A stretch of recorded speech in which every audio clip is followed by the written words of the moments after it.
All right, what's going on, everybody? I am the one, the only, the WOOKIE, joined here by the normal crew. What's going on, Z? I'm back. You missed me? Not really. Okay. I mean, a little bit. I missed you, Z. All right. I missed you, Ewok. Say hi to the girls for me. Then we got Sheep Yeah. and the most enthusiastic of the four, JR. Hello, Keyforge community. He misses everyone. I do. does. I miss playing in real life. I miss seeing you guys. I miss my Keyforge live group. I miss you all. Well, then come to Kansas City. This is a sad topic. Please, Kansas City is a phenomenal event. I wish I could be there, but it is the last game for my little 6-year-old, and I am coaching her team, so I cannot miss the last game for a Z just 6 and keeps 7-year-old. twisting the knife. I know. Do you It feel hurts. But you all are going to have fun for me. Because I can't make it either due to a prior engagement, and Z is, I mean... Y'all can live vicariously through your two AC co-hosts here. Actually, Z didn't care whether I showed up or not. He was just like, yeah, whatever, I guess. Like, I am it's Keyforge cool. committed enough to go. Yes, Keyforge. My wife committed. threatened to divorce me, so... There's don't want an important balance between family and Keyforge, and this is unfortunately one of the times where family has won out, and that is okay. She didn't threaten to divorce me. That is unfortunately the weekend we are renewing our wedding vows. So That's fun. That is fun. yeah. So I was renew my wedding vows with my wife or go play Keyforge. Don't get me wrong. I almost went and played Keyforge. You chose wisely in not going. Let me Don't say get me that. wrong. It was 50-50 for a little bit there. I really thought Keyforge family balance was figuring out how many Keyforge decks my son could carry. Right. Or how many games can you play with your family in a night? I mean, again, like the art of the mastering Keyforge life balance is getting your family to play Keyforge. Like That's what I thought it was too. That's the mastery level, guys. You Yeah. just need to step it up. Ewok's working on one of his kids. I'm working on with child number 1. I mean, that's Z just was like mic drop and walked away. Like, get on my level. Like, what up? But either way, it's time for the yearly AMA. We asked you for your questions. You submitted them. This list seems to get longer yearly. I remember when me and Z first did the AMA, we had like a page, and then it was a page and a half, and now it's 2 pages long.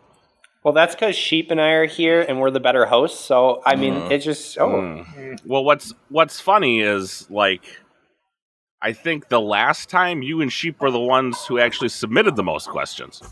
Yeah. And here they are. And here you are. So. Look at how many people we've brought to this great game of Keyforge. Yeah. You're welcome. You're welcome. We did know you guys, so we knew how to ask questions that were uncomfortable. Yeah. Which makes them more fun. I love uncomfortable questions. These are a lot of questions. I think some might have their own parts that we might have to like revisit in episodes, but we're going to get right down into them. Question number 1. Mr. Z, how comfortable is sleeping on Ewok's basement? I think it was fantastic. I'm not going to say it was better than my own bed because I have a pretty nice bed. We spent a bit on that. But it was a very comfortable couch. It was in a basement, so it gets dark really easy. Like, I was very comfortable in Ewok's basement. Thank you, sir, for having me. Not a problem. And please know that you were a gentleman to give X-Ray the bed. So he got the bed and you took the couch. So we had lots of options. But yeah, it's a really nice area. So wait a minute. Wasn't that Drazkor's question? Probably. So he knew how comfortable the basement was. What a weirdo. It's kind of strange. I'll say, yeah, Ewok's basement is both nicer and bigger than my whole house. So it's a pretty nice basement to be in. It is definitely bigger than the first apartment my wife and I had, for sure. That's I don't know the size of either of those, but I'm going to assume that's a large basement. Moving on, since we got rid of the weird question. How did you find out about Keyforge and decide to get into the game? Let's start with Dan. Dan, how did you find out about Keyforge? How did I find out about Keyforge? Like, I knew about it. What's Keyforge? Pretty early on, but then again, at that time, I was still real active in the board game scene.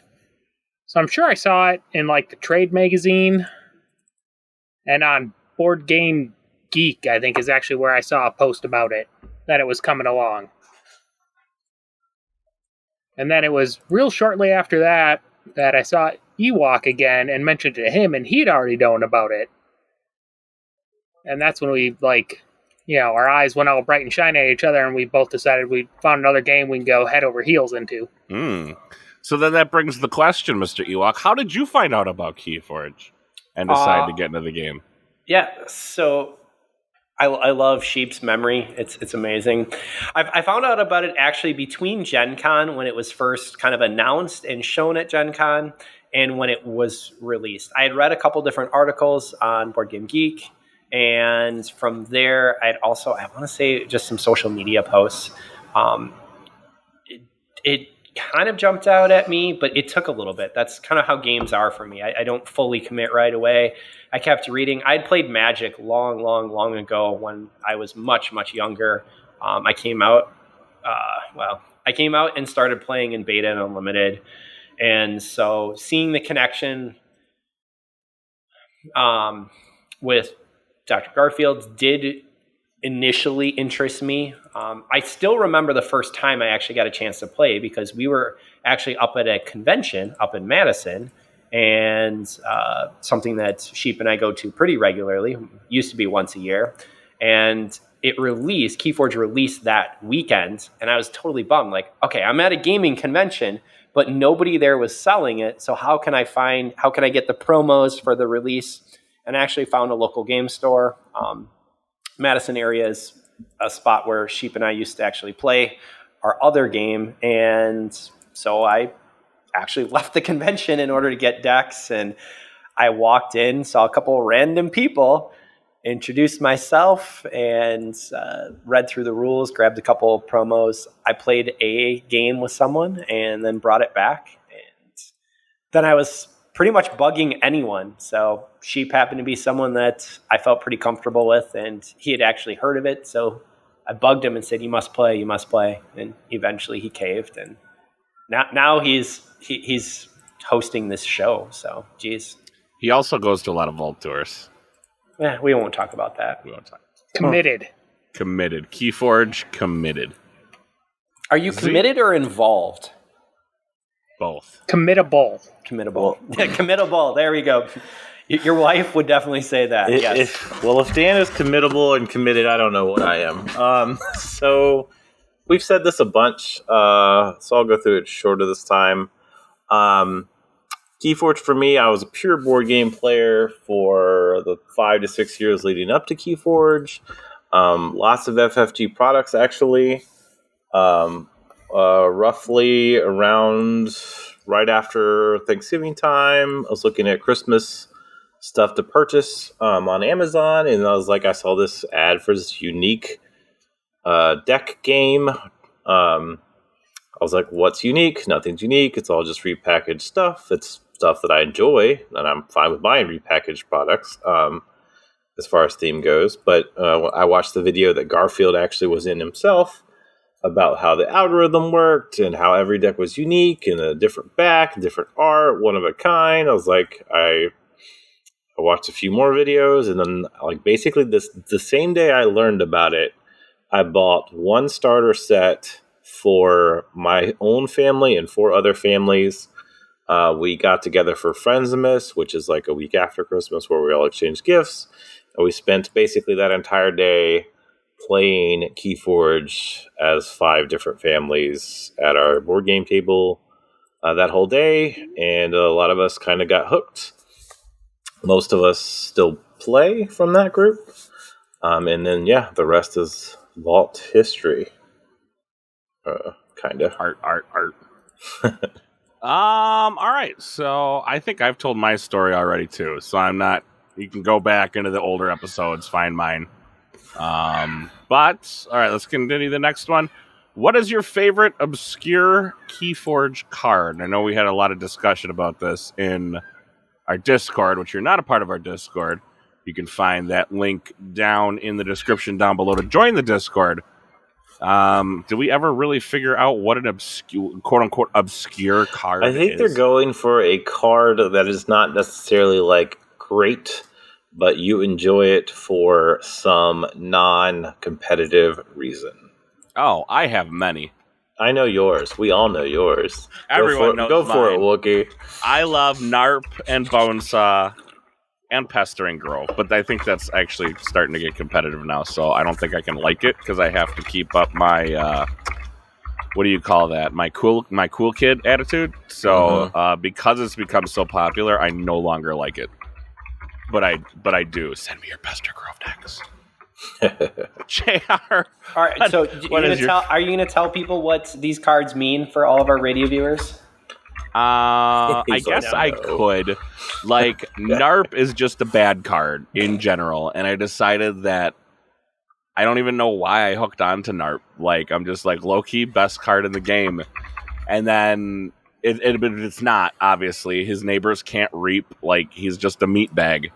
And when we were at the Worlds Collide, I guess, release event, the release vault, or whatever you want to call it, so many people came up to me and were like, Narp won me the game. And I'm like, what? Like, that's not a thing that exists. Like, Narp did not, there's no, I didn't believe it, but I guess it did a lot. And then, obviously, Bonesaw is a Spider-Man reference from Randy Macho Man Savage, who is one of my favorite wrestlers, big wrestling fan. And, you know, when a creature dies, Bonesaw enters ready. So you have to yell, Bonesaw is ready. I'm not going to do it here, but it happened at live, and it was fantastic. And, yeah, that's my story. JR, what are your favorite, obscure cards? All right, obscure. Since we're putting with obscure, the first card that immediately jumps out is I really enjoy Entropic Swirl. So Logos action card with a play. Choose a creature. For each trait that creature has, deal 2 damage to it and gain 1 amber. As a rare card, I like the multifaceted approach. You're gaining amber, you're dealing damage, and you can target your own creatures. You can go ahead and target others, but it's based on a trait. So that's the obscure card that immediately jumps out. Second one that I have had some really, really good success with is Harvest Time. Action, play, choose a trait, purge each card with that trait. So each player gains amber for each card they controlled that was purged this way. The ability for Harvest Time to have an impact on artifacts, on any card type, is huge.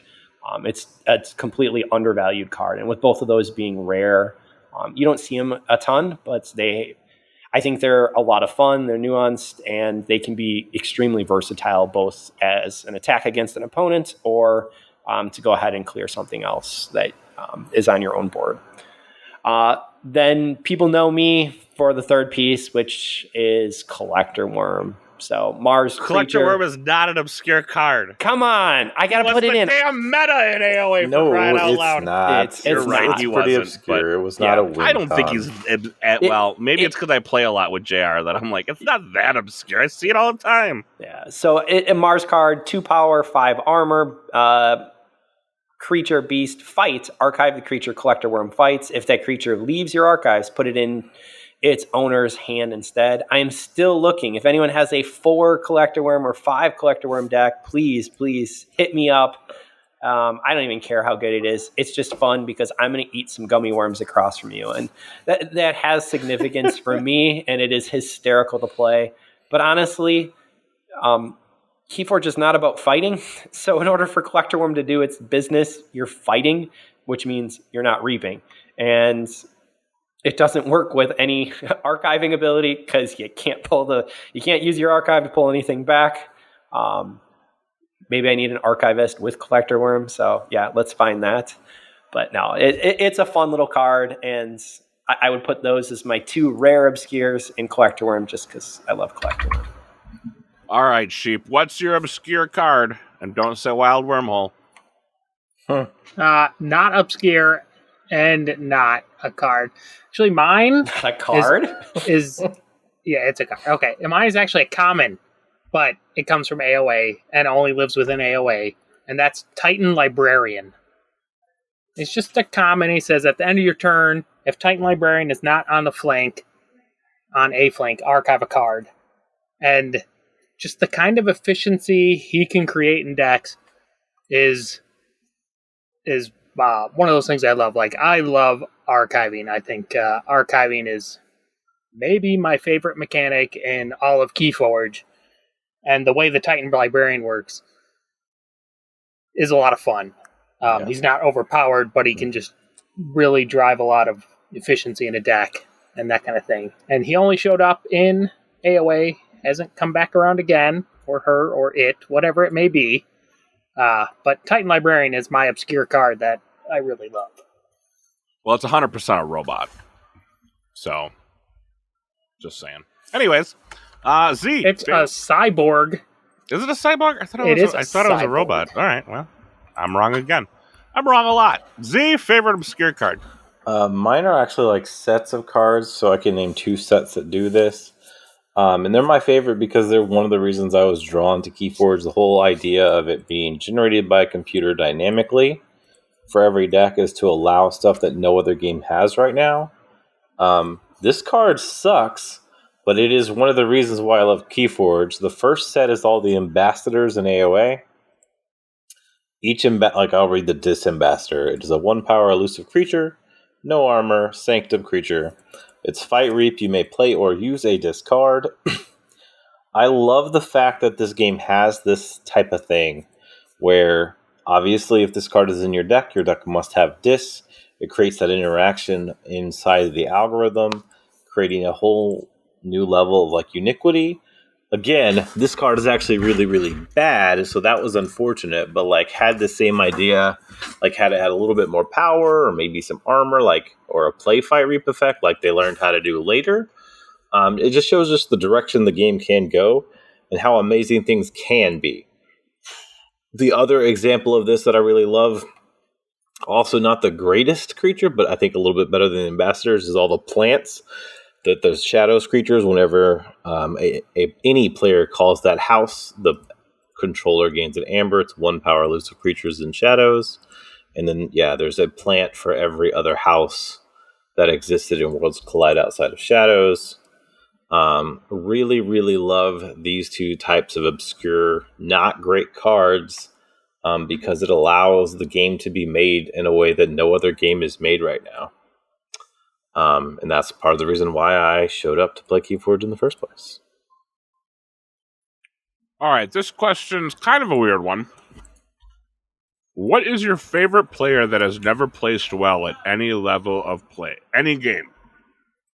Sheep, do you have one of these? Are we obligated to say Ewok? That was mine! Oh, damn. I know. Sorry, Ewok. You totally stole my answer. I was going to say JR. Ewok hasn't won a Prime or something? He's done very well in a Prime. Actually, I've done much better than the other 2 co-hosts there at any of the Primes or locals. It's just been when we go to Vault Tours that they do better. So, my Prime record's pretty good, actually. My Prime record's poor. You just went to more Primes again. So, well, that is certainly true too. I believe I am 8-8 at primes or something like that. I don't know. My record at a prime is literally 500. No, I think I'm 2 games up. So it's still not good because of how many me and Dan have gone to. So my record at a prime is not well, and I look to improve that. And then Dan squashed me with Square Bus.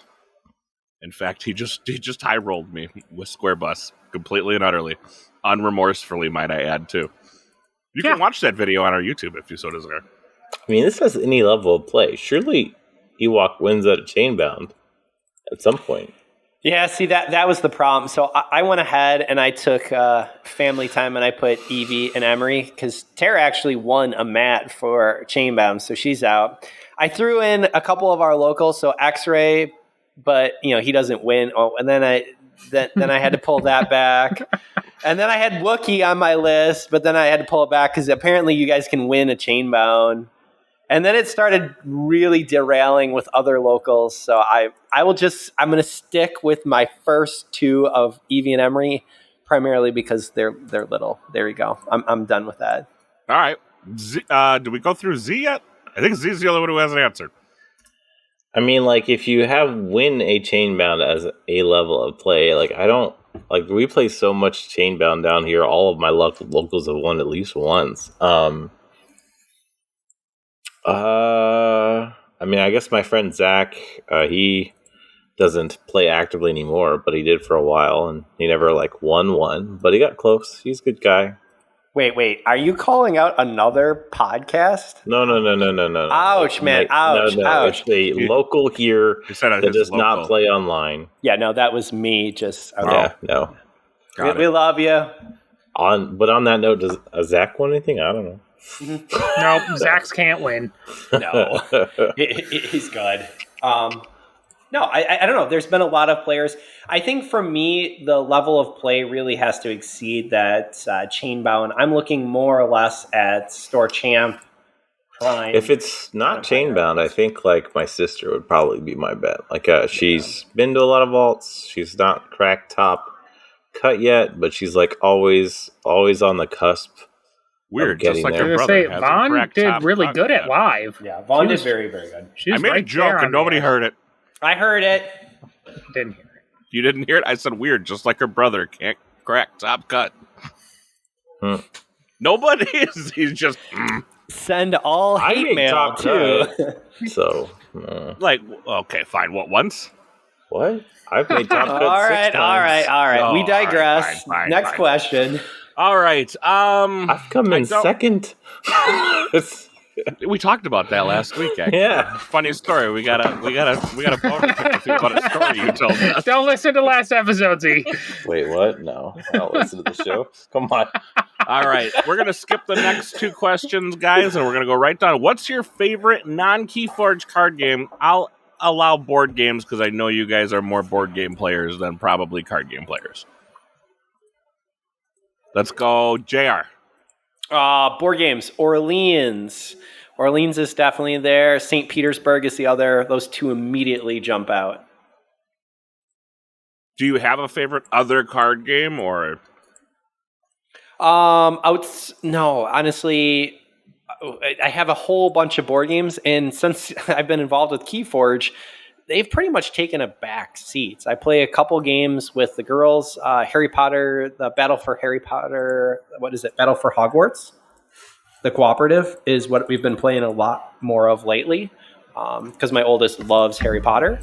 But no, it's pretty much been Keyforge and more Keyforge, which is great. All right, Dan, favorite non-Keyforge card game? Go. Cribbage. Oh, you went totally old school on me. I didn't even... And second place, Euchre. What is Euchre? What? Trick-taking game? Yeah, it's a trick-taking game. It's a Midwestern trick-taking game. It's like a Northern game. Like, that's a where-you-live game. Yes. Yeah, like I said, I've heard of it. I've never played it, but so I don't really know what it is. I have dabbled in many other collectible card games, but none of them have ever really got me to invest. I guess I did play the World of Warcraft, the card game, a fair bit, but no, like collectible card games and deck building are not my thing, and that's what most everything else out there in this world is.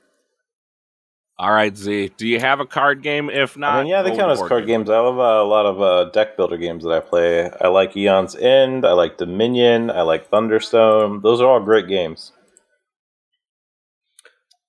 A shout out to a really, really small game too, Colorado. Really, really nice, simple. It falls more as I consider board game, but it's a set of cards. Yeah. Everything I just named is like board game-ish, but they're deck building card games. They're fun. Oh, Legendary, that whole series. There's a bunch of those. Those are good too. I've seen those. Never played them. They're really hard if you don't cheat, but yeah, they're good. They're really hard if you don't cheat. There's a lot of people who be like, "Oh, I didn't draw that," or like if you let the game come out in the order that it comes out, they're pretty brutal. But a lot of people like fudge stuff when they play games like that. I'm trying to think of mine. There's 3 games in my lifetime that I have done immense amount of traveling for. That would be Star Wars: The Decipher CCG. Yes, and who was that? I didn't even. Was that Dan? I feel like Great game. Great game. Yes, you you can For sure. Wow. Legend of the Five Rings, the original. I don't know who. I forget who made that game. But it was the original CCG. I played during, what was it, Silver, Gold, and Emerald era. And then the only other one, and Dan's going to laugh again because that's what Dan does, was WWE Raw Deal. Raw Deal actually had a really big following at the store I used to work at. On the other hand, it also, in that same way, had a lot of the same kind of feel that there is to Keyforge. Like, stores that supported it and invested in it did very well with that game. And every other store in the world was like, what the hell are you talking about? Like, never even really heard of it. I found it, I believe it was either the last year or the second last year to Gen Con being in Milwaukee. And again, huge wrestling fan. I picked up my two favorites at the time, Rock and Stone Cold starter. I played it from the beginning to the very, very end.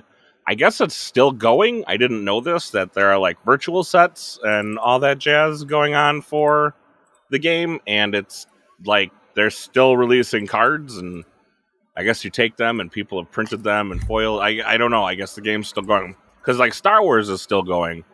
They just came out with Virtual Set 17. But yeah, I guess the game's still moving on, believe it or not. Those are the three games that I followed pretty heavily when it comes down to that. Let's go into favorite miniature game. I gotta hear Sheep's favorite miniature game. Can you define miniature game? Like, what does that mean? Yeah, are we talking like game with miniatures or squad level tactics or army level tactics? Gloomhaven has miniatures. Is that a miniature that game? is not a miniature game. They just said favorite miniature game. So my thoughts, when you say miniature game, I think like 40K. I think HeroClix. Yeah, and the only one I played is HeroClix, and that was fun. Like I know you. Oh, maybe I don't know. You guys, was it you? No, you guys did Star Wars minis, right? Sheep and Jer? No, that was just Ewok. We Ewok and I together played a lot of a game called Mech Warrior. Mech Warrior, yep, I played a lot of that too. The clicky version. That was what we really met over back in our college days. But that's definitely not my favorite miniature-based game. That'd be the first edition of Mordheim, which is a squad-level derivative of Warhammer, not Warhammer 40K. It's a fun game on Steam. Mordheim's fun. I like. Yep. I played a lot of Mordheim.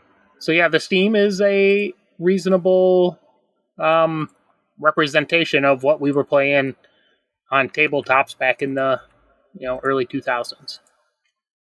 That would have been all fun. Right. I'm gonna change this question a little bit because I think this one's a little too hard to come up with it. But best card art.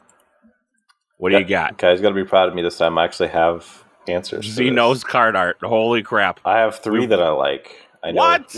Three actual Yes, this game apparently has art. Shocked. I discovered this within the last week. There is art on the cards. It's kind of cool. Yes, they all just don't have the house logo on them with a blank. There's the big blank box there. What's really crazy is they just popped up in the last week too. That's awesome. It's a new edition. Fantasy Flight releases. There's now art in Keyforge. Keyforge 2.0. Breaking news. Now with art. That's right. What do you got, Z? My three favorite are Stecklifter, 100% just because of the picture. There's no flavor text to go with it. I really like the character with the big old bag and the green gem. I do play a lot of computer and board game stuff. It looks like something that'd be cool to see interacted with, if it was digital or something. The second one is in combination with the name of the card, the art, and the flavor text is really great because it makes the art awesome. Is Nature's Call.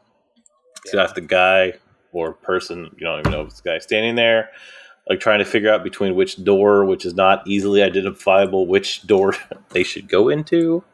And then the flavor text says, gotta go, but they can't figure out which place to go to the restroom in, which is pretty awesome. And then my final card is Stomp. Hold on. Let's take a stop here. How do you know he's going to the restroom? I mean, that's that's what's assumed. It's that's nature's the name call of the card. Like, I never thought about when nature calls, like you got to go to the restroom. Yeah. The whole card is really, really cleverly designed. Yeah, look at the card; it's beautiful. And I know what the card looks like. Yeah. I never put all those three things this, together. I think, is one of the most cleverly designed artistic card in the game because it's just all like it's really funny if you like realize what's happening. And then Stomp from the first issue, like edition of the first time you saw Saurians, and it's got this little goblin dude that you assume is a Brobnar creature because all Brobnar suck, and they're being stomped on by a Saurian, and the flavor text says, anyone seen Flurp? Which you can only assume just got stomped on from the dinosaurs because they just stepped on Brobnar's face the whole set. I really hope Flurp becomes a card. I really want that to happen. Maybe when they unleash the undead and it's like a Flurp ghost, that'd be pretty undead great. Flurp, something like that. Yeah, that'd be awesome. I dig it. But those are my three art cards that I like, that I actually remembered enough to go back and look up the card for this episode. JR, what's your favorite art in Keyforge? All right, so there are a couple of them that definitely stand out. I will try and give a shout out to the artists because they pull them up. The first one that I think is just absolutely beautiful is Lullop the Titanic. And so Brobnar creature, 11 power, Lullop the Titanic deals no damage when attacked. But the artist there is Etane Hebinger. And I love how you can see people on kind of the shoulder. Mm-hmm. There almost looks to be like sitting around a fire, but yet it is actually on the shoulder of this absolutely gigantic creature that's there. And so I love the color scheme. I love the nature that's included in it, and I really enjoy it. Since we're talking about flavor text, this one does have flavor text. Titans are to giants as giants are to goblins. And that's from Dr. Shucks. So we'll have to take a peek at Dr. Shucks in the future. And we've been reading a lot of Percy Jackson, my oldest and myself. So she has been showing me the difference between titans and gods. So it has special meaning for me. The second piece was actually just something... I think it's cute. I think that we should totally have a little squishy for it, but Helper Bot. So this actually comes from Natalie Russo, and the flavor text there says, "See, Momo, I told you it wouldn't take long." But when you look at the kind of design features, smoke kind of coming out in the back, I seem to enjoy some of those purples and reds, kind of the colors. I think the gold really helps it to pop in that image. So fun little card. I always enjoy seeing it, and I would love to take one of those plushies home. The last one. I want to jump in there. The obscure card for me was almost Doc Bookton because Doc Bookton is building Momo. So I almost chose Doc Bookton as my favorite obscure card because it shows that as they're building the sets, they're thinking about stuff that will connect the other ones, and that's like also like the flavor text does that stuff too. But I almost chose Doc Bookton exclusively because Doc Bookton is building HelperBot.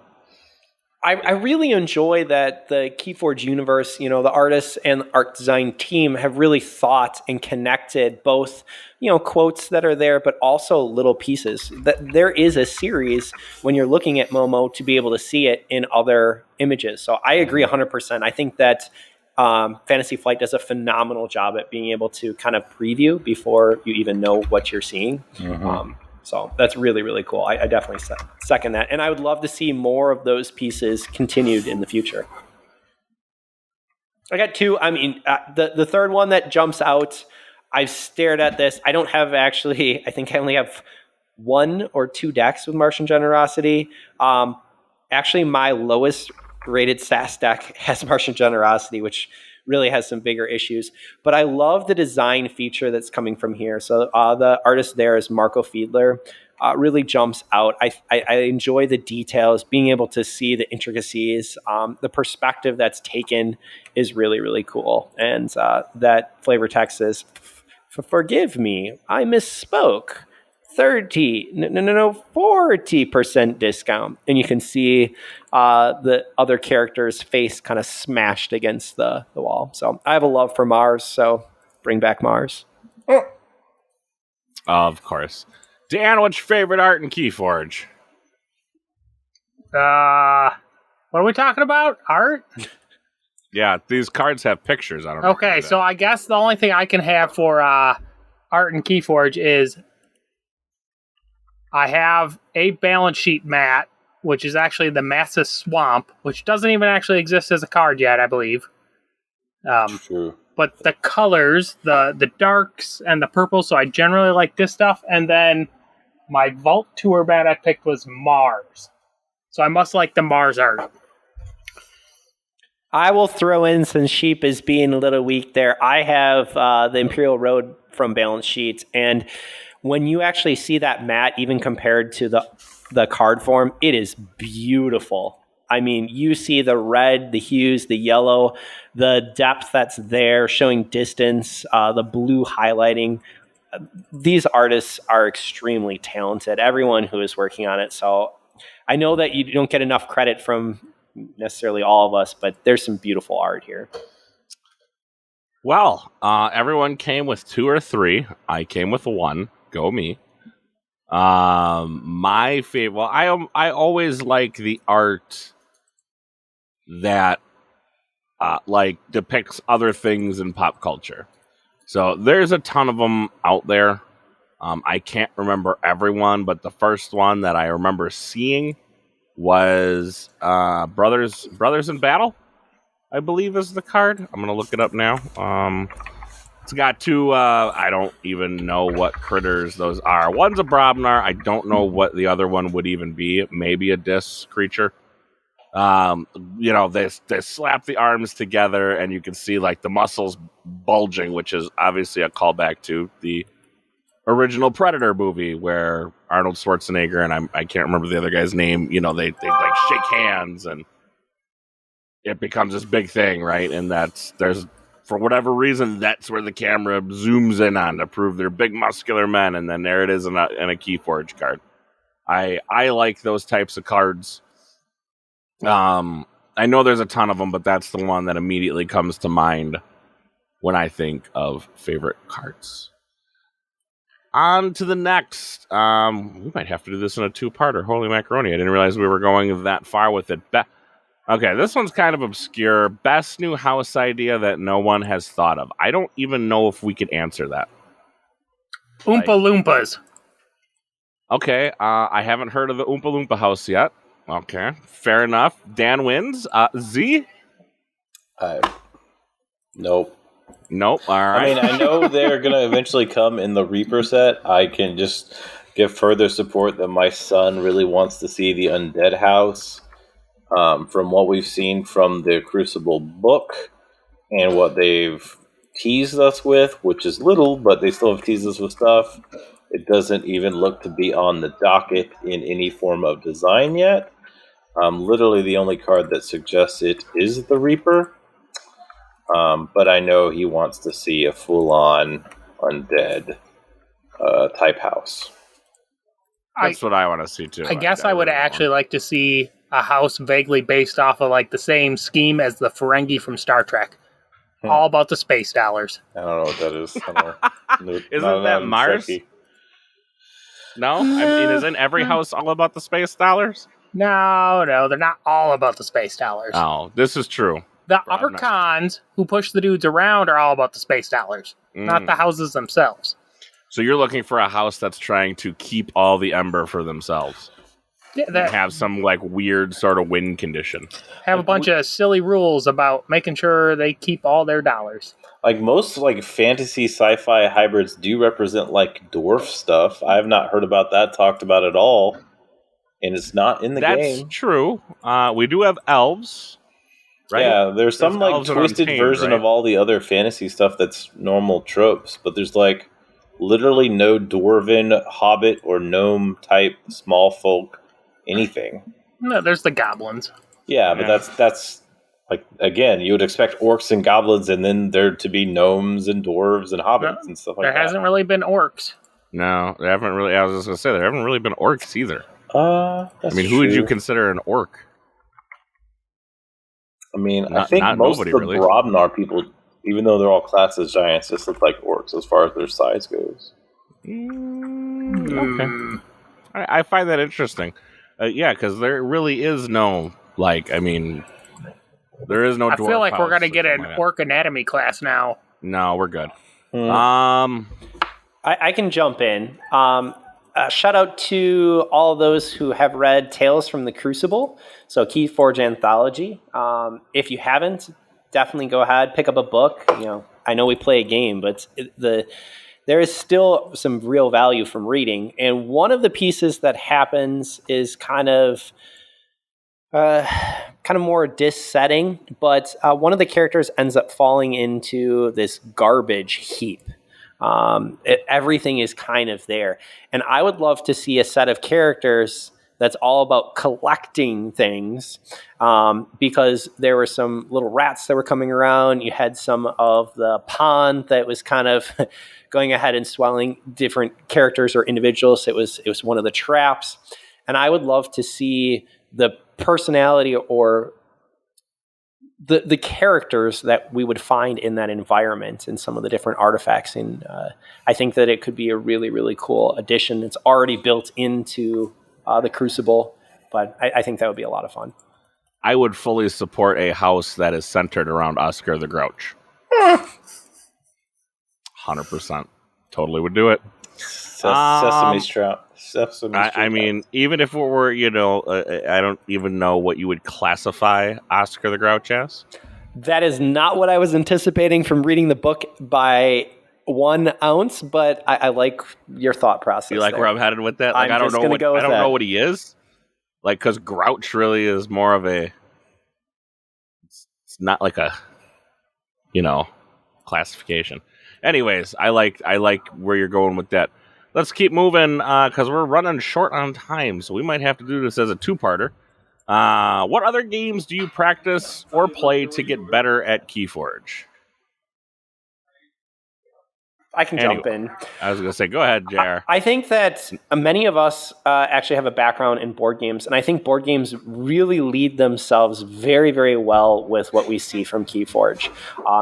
Even listening to multiple other podcasts, multiple people who play at a pretty high competitive level. Board games offer flexibility in what is happening. You're looking at new game orientation, being able to read the rules, being able to think outside the box and how to utilize the mechanics that are given to you.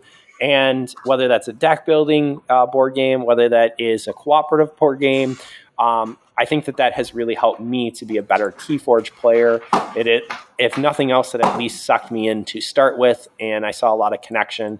And then I can see some of the differences and nuances from Keyforge and be able to build onto that. But I think my board game background really helped that I don't have to build any decks. I'm just getting into the game and being able to play the game for the game. And there's other mini games too, whether that is going for an odd key cheat or going ahead and going for a fancy play, but something that's fun and more obscure with some of those not top tier decks, but they're just a lot of fun to be able to play. Just by the way, I want to make a quick announcement. Archons Corner does not support flashy play. Flashy play loses games. Flashy play does, but fancy play is fancy. It's fancy, but it also loses games often.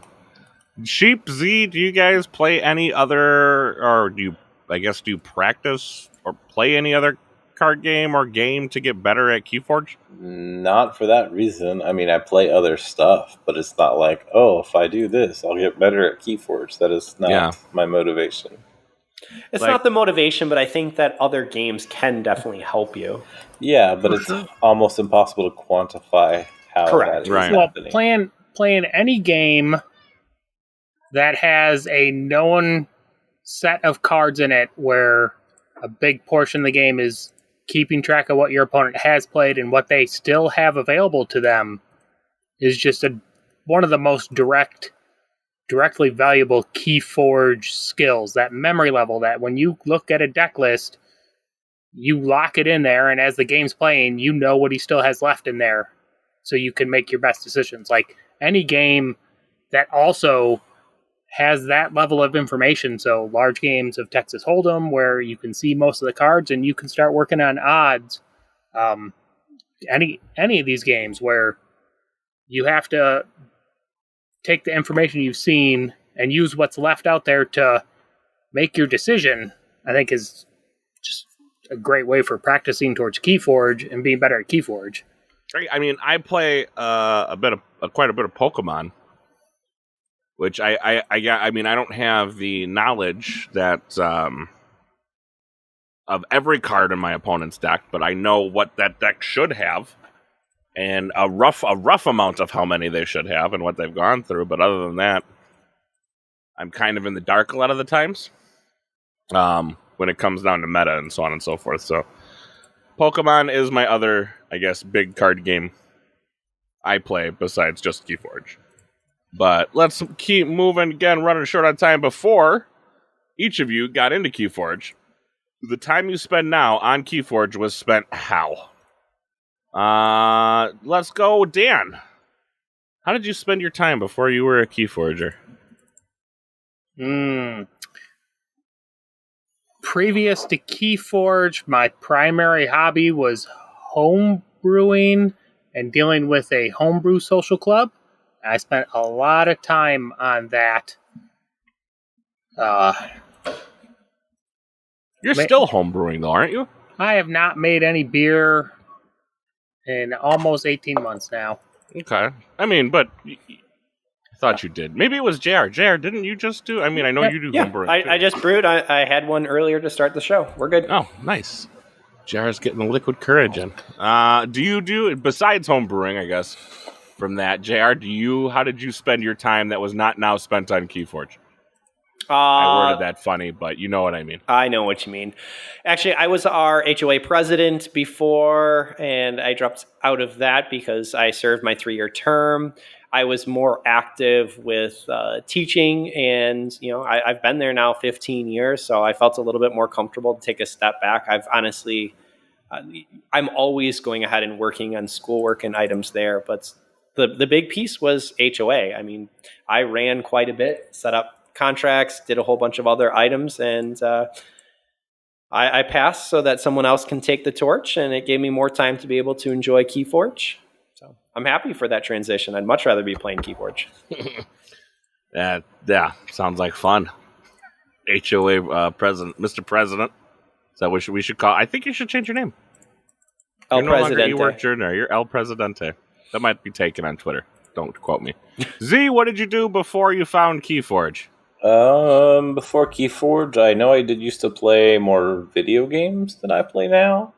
I never stopped playing board games with my groups that I do that with, but I did used to play more board games with more groups than one. Maybe 3 or 4. I don't know. I played a lot of board games before. Right before I got into Keyforge, I was getting a master's degree. And that was actually taking up quite a bit of time, but I finished that right around the time that Keyforge came along. So it was a good transition. And let's say, was it just good timing? Yeah, did you get a little lucky? We're pretty lucky with that. I don't know if I would have been able to handle that while I was finishing that. So before I started playing Keyforge, I actually did a lot more golf. If you follow me over on the Book of Face, I've been posting. I've been kind of getting back into golf form to go back on the course and hit some balls. And happy to say I'm getting there. I'm still super rusty, but I just smacked one for 267 the other day, so I was pretty happy with that. So golf was my big thing. Let's see. What are we at? We're at just about an hour. So I'm going to kind of go through. There's a few of these that I can just answer quickly. What other games has AC been asked to plug? I think the biggest one was Digimon, probably. And then we've been asked to plug, like, random phone apps as well. I don't remember which ones, but we've had phone app games ask us to plug them, which we just decided not to because we didn't.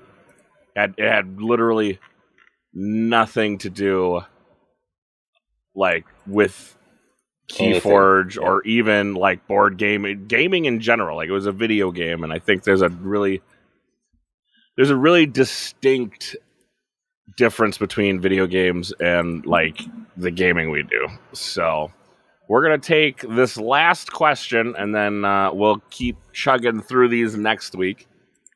This one I find interesting, and I'm actually interested to hear what you guys think. If you could introduce a collectible element into the game, foil cards, alternate art of certain cards, etc., would you? And what would it look like? And I mean as cards that could be found simply by buying and opening decks, not winning them as prizes, like as was the case with the existing alternate arts. Z, why don't you start out? If you could add a collectability portion to this game, what would it be? I don't really like go for the whole collecting thing that much. But if I were to add a collectible thing that would be neat, I would add the possibility for, in whatever the current set is, for the chance the algorithm to pull a house that is not in the current set at a really low rate. So, like, just to be clear, for example, houses. Yes, there'd be a chance, like a really small chance, that you could open a Dark Tidings deck that would have Dis, Mars, or Brobnar as one of the houses in your deck. That would be a very, very cool collectible piece.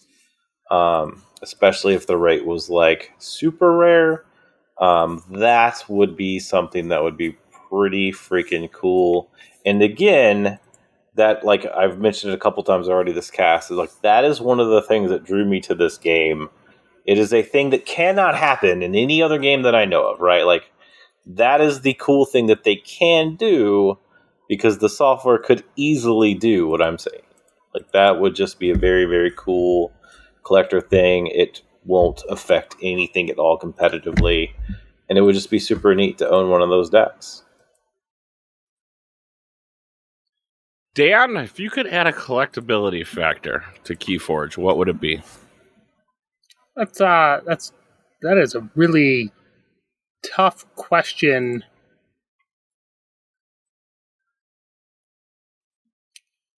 I thought it was a tough one too.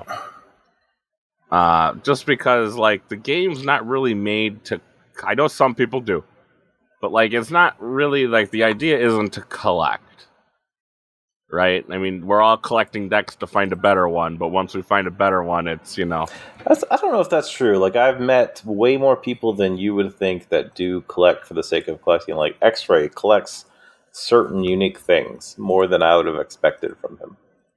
But there's people that will go ahead and collect a certain card type and see it Mavericks. There's certain people that will collect a certain type of deck. Like, I know Rickster will go ahead and look for his Help from Future Self with, what is it? Library Access? No. Yeah. Time Traveler? Time Traveler. So you have people who will look for individual decks.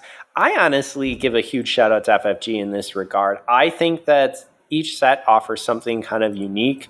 I like the idea for the alternate art alternate art decks. I think those are pretty sweet. I think it's a great prize support item and something they can definitely do. But the chase features of, here we have our gigantic creatures. That was something fun. You have your sins. I like when those pieces are built in and you can go ahead and get them. The piece that I honestly probably miss the most is the anomalies. They're just the that was rarity. Really cool. Yep. They were super cool. Like the potential to be able to see them from future sets. We can see some of them come out. but they were pretty rare. So I would have liked to see they physically look different with like the lightning on the border. Like that was a really cool thing that they had. So I know that's kind of a cop-out, but I honestly think that they've done a lot to be able to incorporate items. I don't necessarily see the need for foil cards. I don't know what else we can really add. Yeah, that's exactly where, like the common thoughts, I think, would be what the other card games have done, which is foil cards, or they could add full art thing. That would be cool. Yeah, but how do you do it in Keyforge in a meaningful way? Like, I got a totally trash 52 SAS deck with a full art Brothers in Battle. But and you're like, yay. Like, because that single card, I mean, like, is the whole deck full arted? Like, there are some weird questions that go along with how they would do that in Keyforge, because you can't just sub in the one card, which is how full art's working. Right. And that's... I think they could do it like they did with the alternate art. Just like have special decks that are in existence where X card is now a full art card in every time you get that card in that deck. Like those decks. Like I almost thought of them building a set. So we got set 6 coming up, right? And maybe it's not set 6, maybe it's set 7. I don't know. But basically, your card pool for the next existing set is every set in existence. So that's one of the collectability elements, which I think works better if they ever push the game to online. But reprinting, like if they push the game to where you could get online only decks, and they could reuse Coda as a set, but add some funny twist to it, which would be the reverse of Legacies, which would be like, time travelers, not actual time traveler, but cards from future sets, like randomly showing up in Coda. Could be a really cool thing, but I don't know. Like, I don't know how you would have to reprint the whole set then. Oh yeah, that's what I'm saying. That's why it works much easier when it's online and it's all digital and it doesn't actually mean anything. Right, it doesn't cost you nearly as much. Right. See, I think like so Star Wars did it. It was they called the set Reflections, which was basically you had the opportunity to pull a card from any set ever, and it was a cool idea. But I think if you take with Keyforge, if you take that a bit further, and you could literally pull. Keep all the houses together, right? So you could pull a Dis house from AOA, and that could be with a Mars house from Coda, which could also then be with Saurians from Worlds Collide. Which I think it'd be kind of weird, right? Because that might lead to some extraordinarily powerful decks, which you might never. I would say that is Blake. You know what I mean? From Help from Future Self, that is how his cube draft works. Right. I mean, but not in cube. Like literally, you'd go buy a deck. Well, but I mean, like you could still just do that. You just take 3 houses from 3 decks and you shuffle them together, and it does things. Right. That is totally a way they can go. I think what they could do in a future set pretty easily would be to add a Archon name thing, like one of the naming matrix, and when it prints that name, it also, like, instead of like our Archon's cards where they are now, where they're just kind of 2 color, right? They're some gradient of a color and black, that it would be rainbowed or multicolored in some way. So like they could have, or they could do, and it could be linked to cards, but it could be like radiant, and then anytime you got a radiant card or a radiant deck, it would have some bright color scheme to it versus I don't know, whatever Dark Disciples, right? And you get a Dark Disciple, and then it's kind of the Evil Twin thing, but they could really do more with the art and the color on the backside of the cards, and that would be a very good collectible element that doesn't significantly impact playability. See, and that's what's interesting, because the ideas that keep popping in my mind are more impacting play. And that becomes really tricky when you're trying to have evergreen and keep things around. Because one of the ideas that we see for board games is essentially a dual-sided card, or like a top half and a bottom half. So some people had talked about, changing so that you don't have an even split of cards. But that really disrupts the distribution, and I think that's extremely important to this game, and I don't want to mess with that. But there are ways that you could potentially even have 2 houses on 1 card, the same effect, the same impact. I think that could be interesting, but again, that changes the whole dynamic of the game. So I lean towards staying away from that. Some tag team cards? Yeah. I do like the idea of the cards like Magic did it, where the card would like flip, create a certain thing and then it flips and it has, like an enter the battlefield. Like once it flips and it's now something different, whether that's an artifact that becomes a creature or a creature. Yeah, I was going to say, they already got a bunch of those and they stink. Yeah. Well, I mean, they could be better. Yes, they could be better. But I know we got a bunch of artifacts that become creatures, but it could be a lot of things. Like, the card flips and has this weird ETB where you got to do some obscure thing, and all of a sudden, it would have to be pretty game changing. I think, but I would like to see that. We've hit our hour, so we're gonna cut it off here. We're gonna do another one of these next week. And kind of go from there because we still have a bunch of questions left. Luckily for us, Keyforge is slow at the current time. So I'm not sure about there's Kansas City coming up October 23rd and 22nd. That's like a whole 2 months away. I mean, gotta gear up, right? You gotta make sure you know what you're doing. For those that are coming to said event. We will go over those in the coming weeks. Make sure you guys check us out on all our social media platforms. You can check out all the extra content. Plus now, I did hear you guys over on the Discord. You can find the ad-free version of this episode for our patrons over in our Patreon. So go check that out. Twitter, you can find us at Archons Corner. That's something worth paying for. Yeah.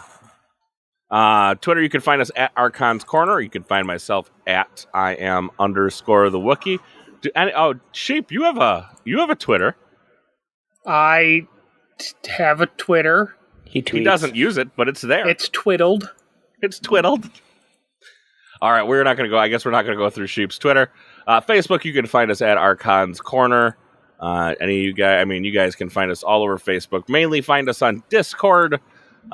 In our server, you can find the link to join down below. And if you so desire, you can get your Archons Corner merch over at spreadshirt.com/Archons Corner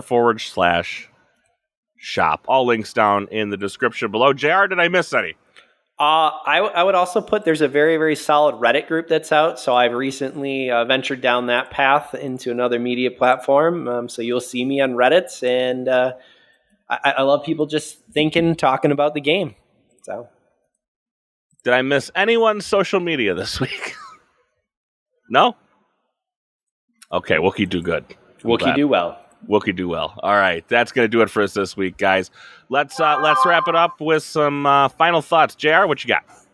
I am sad that this week I did not get to play as much Keyforge as I wanted to, but that is the life balance of Keyforge and family. So if you're in the same boat as me, know that's life ebbs and flows, and you can't always be there, but you are in spirit, still playing some Keyforge, cheering people on. So if you're like me, come on back when you're ready and have fun. It is a game that you can be in and out of, and we're looking forward to being able to get back in person. So if you're in an area, stay safe.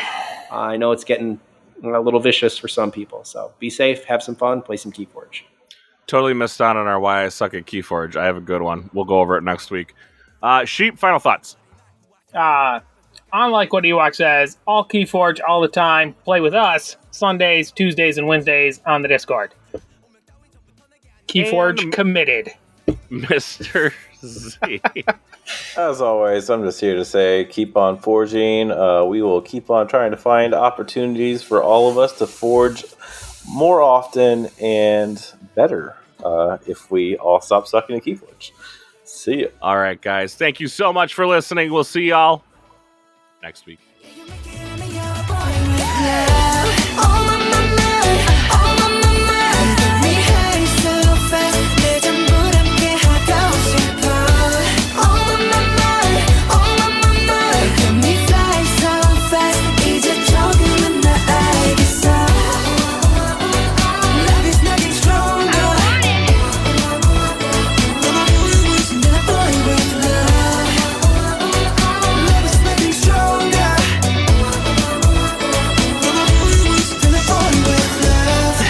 내게 나도 모르게 힘이 들어가기도 했어 높아버린 sky 커져버린 헛 때론 도망치게 해달라며 기도했어 But 너의 상처는 나의 상처 깨달았을 때 나 다짐했던 건 네가 준 이 그 후세 나에게로 태양이 아닌 너에게로 Let me fly